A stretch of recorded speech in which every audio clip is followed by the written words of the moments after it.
Bismillahirrahmanirrahim. Assalamualaikum warahmatullahi wabarakatuh. Salam sejahtera untuk kita semua.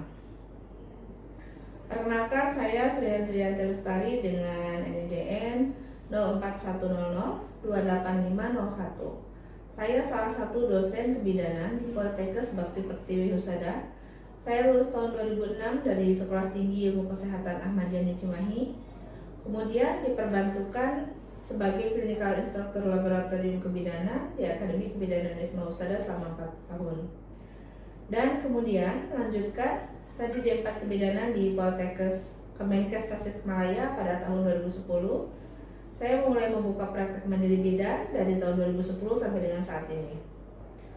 Saya lulus Magister Kesehatan Masyarakat dari Universitas Dr. Hamka dan konsentrasi Kesehatan Reproduksi pada tahun 2017 dan mulai bergabung di Poltekkes Bakti Pertiwi Husada ini pada tahun 2019. Video ini saya buat dengan tujuan untuk memenuhi salah satu persyaratan sertifikasi dosen tahun 2025, yaitu pernyataan diri dosen dalam unjuk kerja Tridharma Perguruan Tinggi. Pada kesempatan ini, saya akan memaparkan salah satu mata kuliah yang saya ampu di Diploma 4 Kebidanan Poltekkes Bakti Pertiwi Husada, yaitu Asuhan Kebidanan Holistik Kehamilan. Mata kuliah ini berbobot 2 SKS yang terdiri dari 1 SKS teori dan 1 SKS praktek, di mana dalam mata kuliah ini saya akan membahas topik-topik mengenai fisiologi kehamilan, psikologi ibu hamil, pemeriksaan laboratorium, status gizi ibu hamil, evidence-based asuhan kehamilan, spiritualitas dan spiritual care kehamilan, terapi holistik komplementer pada masa kehamilan, prosedur keterampilan dasar asuhan kehamilan, pengenalan tanda bahaya kehamilan, dan manajemen asuhan kehamilan. Pada pembelajaran kali ini, saya akan memberikan materi mengenai pemeriksaan laboratorium sederhana pada kehamilan. Adapun tujuan dari pembelajaran ini adalah mahasiswa mampu melakukan pemeriksaan dan penilaian laboratorium sederhana pada masa kehamilan. Metode pembelajaran yang saya gunakan pada pertemuan ini adalah metode DAI, yaitu Delivery, Interaction, and Assessment. Delivery yaitu dosen menyampaikan materi kepada mahasiswa sesuai dengan rancangan materi yang ada di LPS. Interaction, dosen membangun interaksi antara dosen dan mahasiswa dengan aktivitas diskusi, studi kasus, dan kolaborasi antar mahasiswa maupun dengan dosen untuk memperkuat pemahaman keterampilan berpikir kritis. Metode ini saya gunakan untuk memastikan bahwa setiap tahapan pembelajaran, mulai dari penyampaian materi, instruksi kegiatan, hingga penilaian dapat berlangsung secara terstruktur, interaktif, dan sesuai dengan capaian pembelajaran yang diharapkan. Sedangkan untuk evaluasi pembelajaran pada mata kuliah ini, saya menggunakan kuis 10% di setiap pembelajaran, tugas mandiri 20%, kehadiran 10%, UTS 30%, dan untuk UAS 30%. Harapan saya, melalui pembelajaran ini, mahasiswa dapat memiliki kemampuan untuk melakukan pemeriksaan kehamilan serta mampu berpikir kritis, kreatif, dan solutif dalam menghadapi tantangan di dunia praktek. Berikut ini adalah cuplikan video pembelajaran mata kuliah Asuhan Kebidanan Holistik Kehamilan. Selamat menyaksikan. Oke, bismillahirrahmanirrahim. Assalamualaikum warahmatullahi wabarakatuh. Apa kabar teman-teman semua? Alhamdulillah kita bertemu lagi untuk di sesi selanjutnya ya, untuk pertemuan selanjutnya yang kali ini kita akan membahas mengenai pemeriksaan laboratorium pada ibu hamil.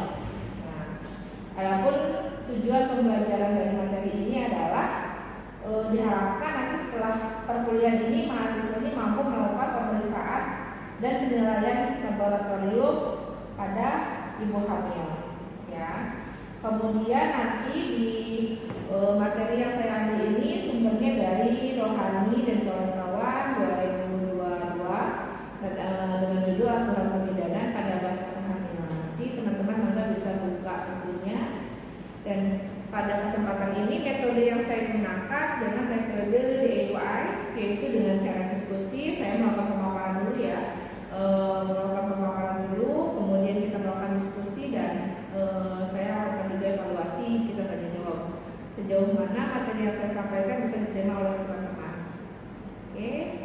Sebelumnya kita absensi dulu ya, kita absen dulu. Oke, untuk atas nama Cici ada Cici? Ada Bu. Aku Rota Ayu? Ada Bu. Rahma? Ada. Sinta? Ada. Siska? Ada Bu. Weni? Ada. Kemudian Sonia? Ada Bu. Fatima? Ada Bu. Dia ada dia? Ada Bu. Sylvia ada? Ada. Oke, berarti hari ini masuk semua ya. Iya Bu. Mudah-mudahan sampai nanti pertemuan akhir itu semuanya masuk ya. Iya Bu. Oke. Sebelum kita masuk ke materi selanjutnya, masih ingat, ada yang ingat nggak dengan materi yang sebelumnya? Ada 3 poin ya yang saya garis bawahi. Di sini ada gangguan psikologi pada kehamilan seperti yang pernah kita bahas sebelumnya. Ada yang masih ingat apa saja gangguan psikologi pada kehamilan? Sinta Bu. Ya Mbak Sinta.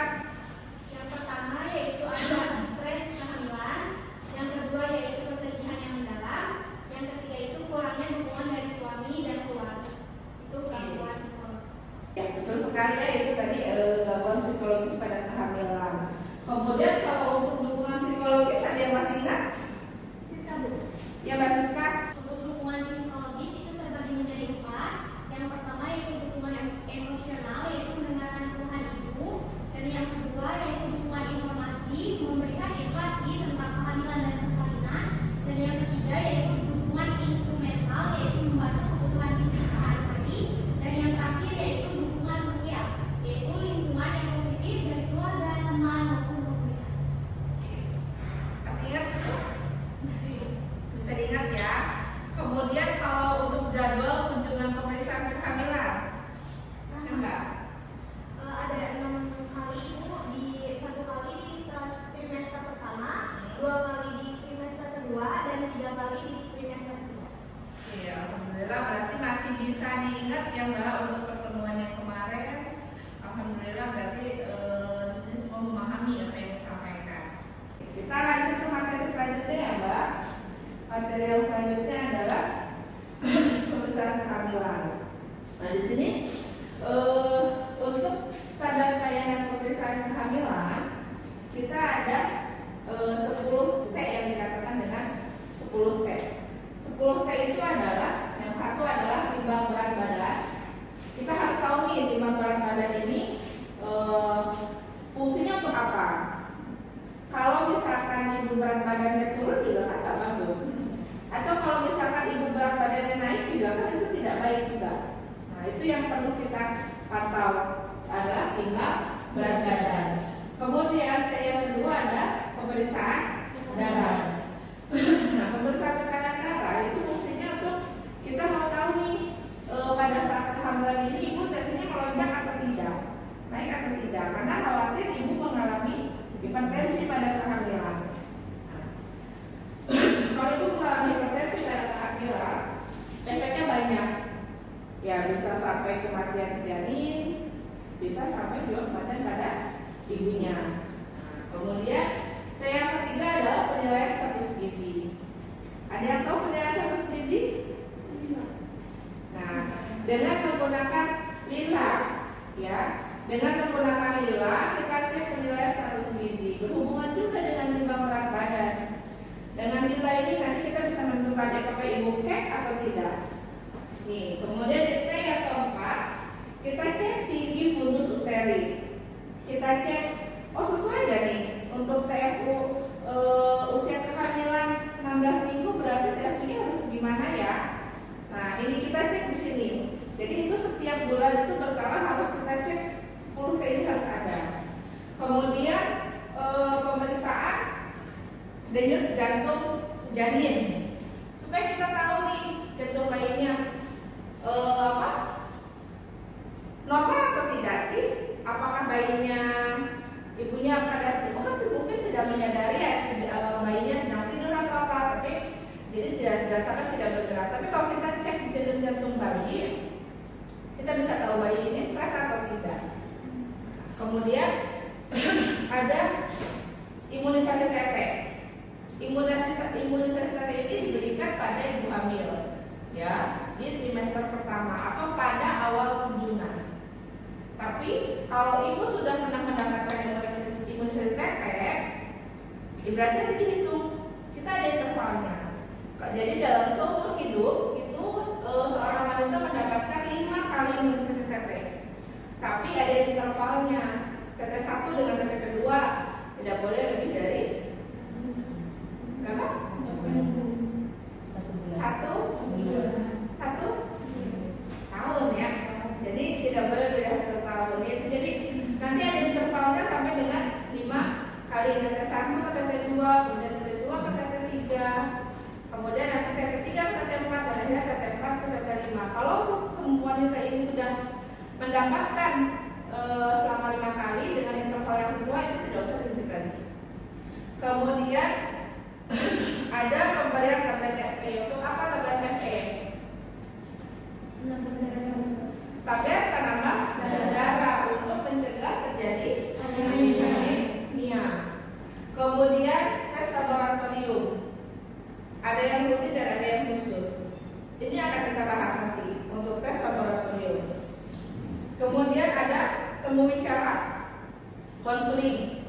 Setelah ibu dilakukan pemeriksaan, kita ada lagi melakukan konseling. Bagaimana hasil pemeriksaan ibu, dihubungkan dengan keluhan ibu seperti apa yang harus ibu lakukan, itu konseling. Kemudian ada lagi tata laksana rujukan. Ibu diberitahu mengenai tanda bahaya pada kehamilan. Kemudian kita sebagai bidan harus mengetahui tata laksana rujukan.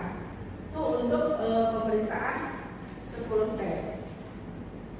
Nah, pentingnya pemeriksaan laboratorium untuk ibu hamil untuk apa saja? Kita bisa untuk mempersiapkan masa kehamilan, persalinan, menyusui yang sehat dan aman bagi ibu hamil dan janin. Mengetahui resiko genetis yang akan diturunkan pada janin sehingga bisa melakukan pencegahan yang tepat. Nah, ini biasanya kita memberikan asam amino, asam folat untuk mencegah kecacatan pada bayi di usia dini. Jadi pada trimester 1 ibu nggak dikasih FE dulu nih, karena trimester 1 masih banyak memuntah kan. Tapi kita berikan asam amino atau asam folat untuk mencegah kecacatan pada janin. Kemudian mengetahui kesehatan ibu hamil dan janin secara keseluruhan. Kemudian juga mencegah adanya resiko preeklamsi tadi dari tensi, dari pemeriksaan lab, adanya gangguan obesitas, diabetes hipertensi atau kehamilan yang akan menghambat selama masa kehamilan. Kemudian bisa juga memperkecil potensi terjadinya keguguran pada janin. Ya. Nah, ada beberapa jenis pemeriksaan lab. Tadi ada pemeriksaan lab khusus dan ada pemeriksaan lab rutin. Nah, pemeriksaan lab ini yang biasa dilakukan selama kehamilannya adalah pemeriksaan golongan darah, kemudian ada juga periksa HB, kemudian metaprotein urin untuk mengetahui preeklamsi atau tidak jika tensi ibu tinggi. Kemudian ada juga pemeriksaan kadar gula darah, ada juga pemeriksaan daerah untuk malaria. Ini biasanya kalau tinggal di daerah endemis. Daerah endemis itu mana saja? Papua. Nah, itu biasanya kalau di daerah endemis itu ibu hamil wajib untuk melakukan pemeriksaan malaria. Ada yang dari daerah Papua? Endemis.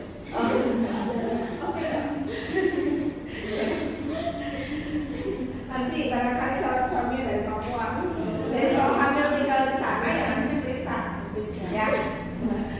Nah, kemudian atau pada ibu yang dicurigai mengalami malaria, nah itu harus diberikan pemeriksaan darah malaria. Kemudian pemeriksaan tes sifilis, pemeriksaan HIV, hepatitis, kemudian ada juga yang BTA. Ini jika dicurigai pasiennya ini kontak dengan pasien TBC, misalkan dia tinggal dengan keluarganya yang TBC. Nah itu kita wajib untuk melakukan pemeriksaan tes BTA. Ya. Nah di sini HB itu apa sih?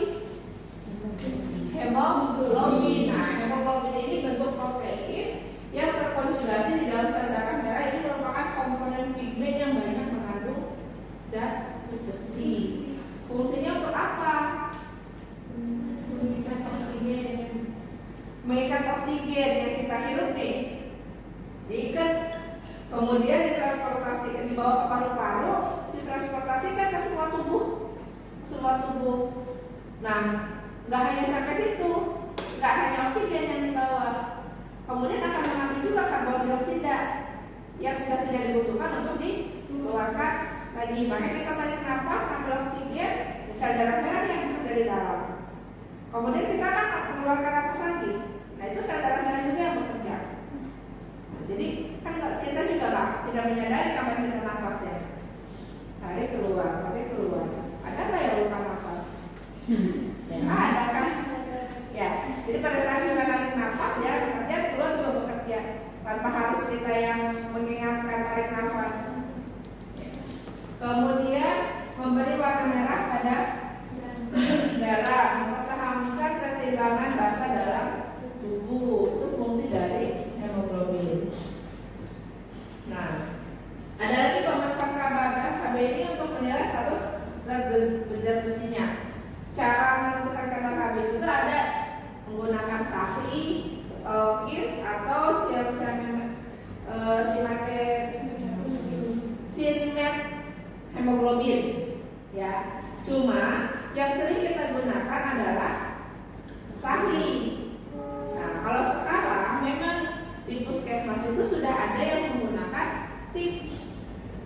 Tapi untuk mahasiswa kita tetap anjurkan menggunakan SAHI. Kenapa? Supaya kita bisa menggunakan prosedurnya, kita tahu nih seperti apa SAHI. Kalau misalkan menggunakan pipet saja hanya tinggal masukkan, dia sudah tertera angka. Tapi untuk mahasiswa sebaiknya kita bisa untuk yang SAHI.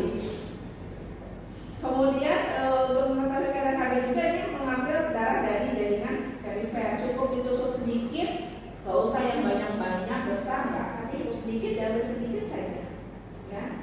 Kemudian prinsipnya adalah darah ini dirubah menjadi hematin klorid, nanti warnanya berubah menjadi coklat tua. Tahap orientasi ini kita mulai ketemu dengan pasiennya. Beri salam dan sapa pada pasien dengan namanya, kemudian menjelaskan prosedurnya mau apa nih. Kita mau melakukan pemeriksaan Hb ya Bu. Nanti tangan ibu akan ditusuk sedikit, kemudian diambil darahnya. Itu harus disampaikan. Jangan asal ambil tangan ibu nggak dikasih apa, tusuk aja. Kan nggak gitu ya. Jadi harus ada informasi dulu. Menjelaskan tujuan yang akan lakukan. Nah, misalnya kita Bu, ini kita ingin tahu nih Bu, Hb itu berapa. Jadi caranya dengan melakukan pemeriksaan Hb. Kemudian pastikan ibu sudah paham ya dengan apa yang akan kita kerjakan. Kemudian jangan lupa membuat inform konsen, kesepakatan bahwa ibu menyetujui untuk dilakukan pemeriksaan Hb. Lanjutkan ya Mbak, ini untuk prosedur pemeriksaan Hb SAHI. Ini ada tabungnya nih, untuk tabung Hb SAHI. Kita lihatnya yang pertama adalah Hb hemometer. Nah ini nih gelas berwarna tanda, nah di sini ada tulisannya nih ya, ada angkanya. Kemudian dikatakan pengaduk dari gelas ini yang besinya, yang besi yang kacanya. Nah ini pengaduknya, nanti untuk kita mengaduk pada saat sudah dimasukkan darah. Nah ini ada pipet, kemudian ada lagi pipet SAHI. Pipet SAHI-nya itu ini.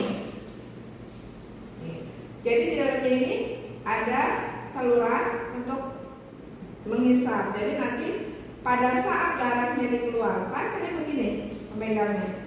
Nah ini kita begini ke bawah, nanti darahnya akan masuk sendiri ke sini.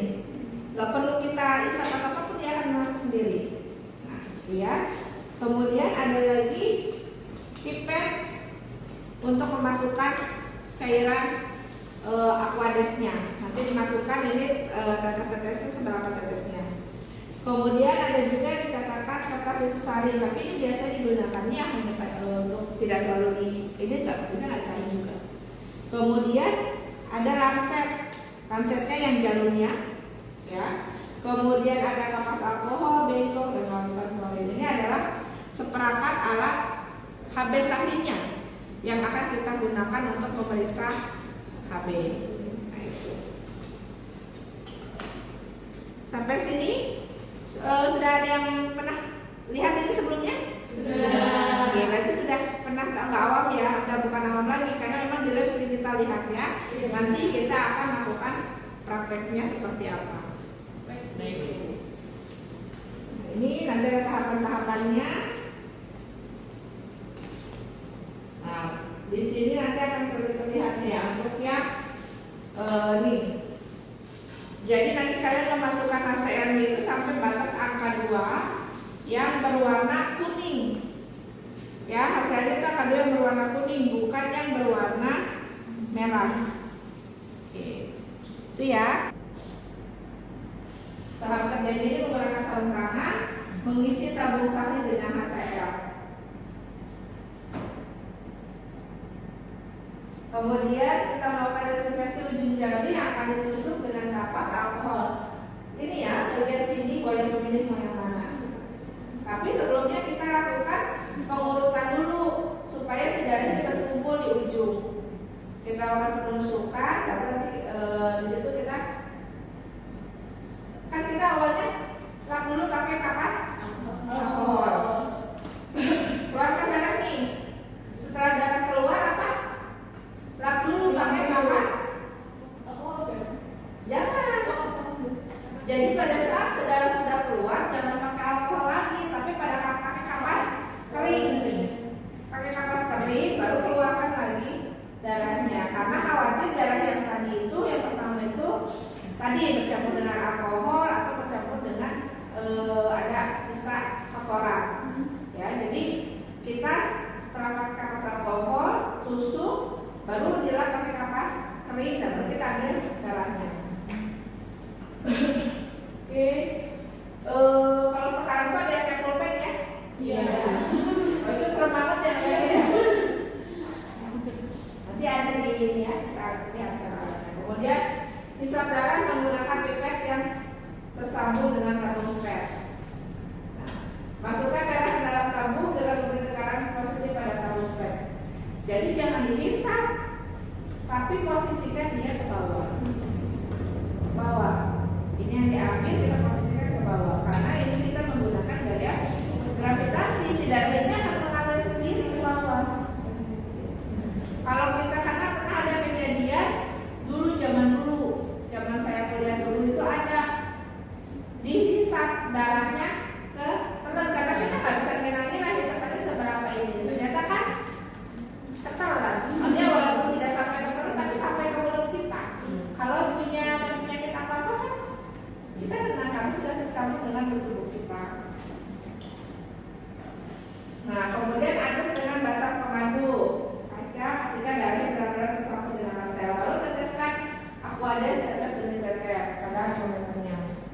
Kemudian baca skala meniskusnya ada di angka berapa nih? Harus kita lihat ya. Nah, kalau misalkan HB itu di bawah lebih dari 11 itu masih dikatakan normal. Nah, kalau sudah selesai sudah kita lakukan cuci tangan, lepas sarung tangan, dibuka terbalik. Kemudian bereskan berlebihan dengan alat, kemudian cuci tangan lagi.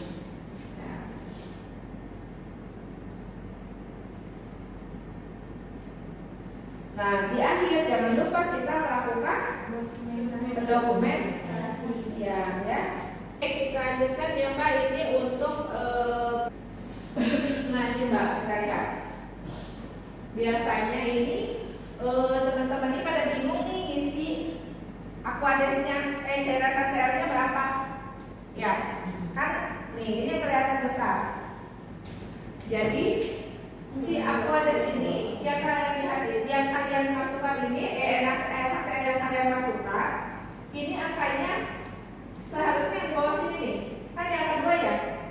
Kan kalau jadi dia cekungan begini terlihat kan? Nah, jadi yang harus yang melihat angka 2 itu yang pas di cekungannya. Pas di cekungannya bukan di pinggir-pinggirnya. Itu melihat di angka 2. Jadi pas di angka 2. Nah, baru masukkan dalam itu. Kita masukkan, nah memasukkannya juga jangan dari atas tapi dari si apa namanya penghisapnya itu masuk sampai ke dalam, baru darahnya dikeluarkan di dalam tabung, jangan berceceran di pinggir-pinggir tabung, ya. Baru nanti setelah itu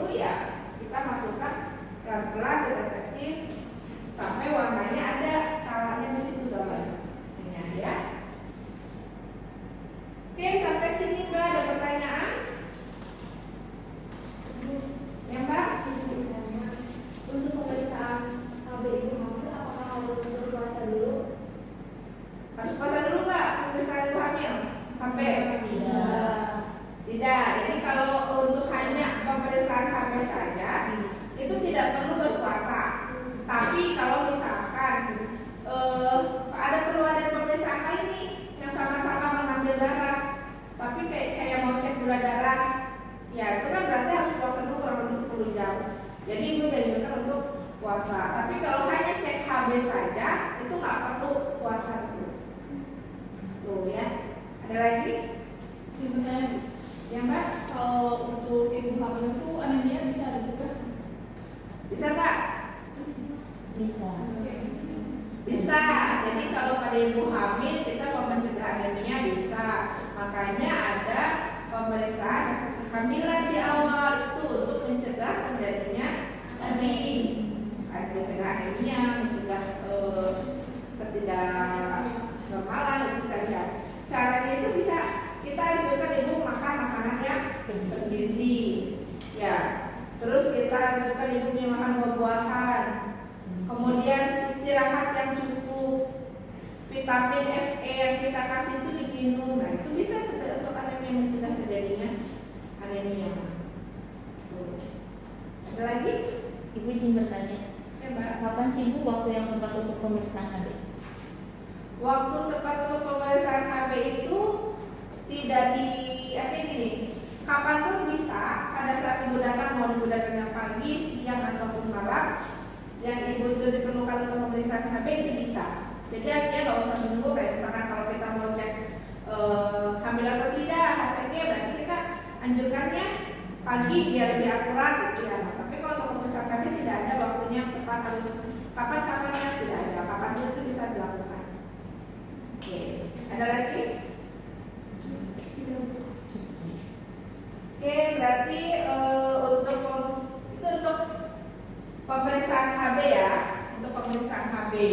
Nanti di pertemuan selanjutnya kita membahas mengenai pemeriksaan protein urin dan juga glukosa urin. Bagaimana sih caranya? Nanti akan kita bahas. Ada pertanyaan lagi, Mbak? Sudah cukup? Oke, kalau sudah cukup mungkin kita akhiri.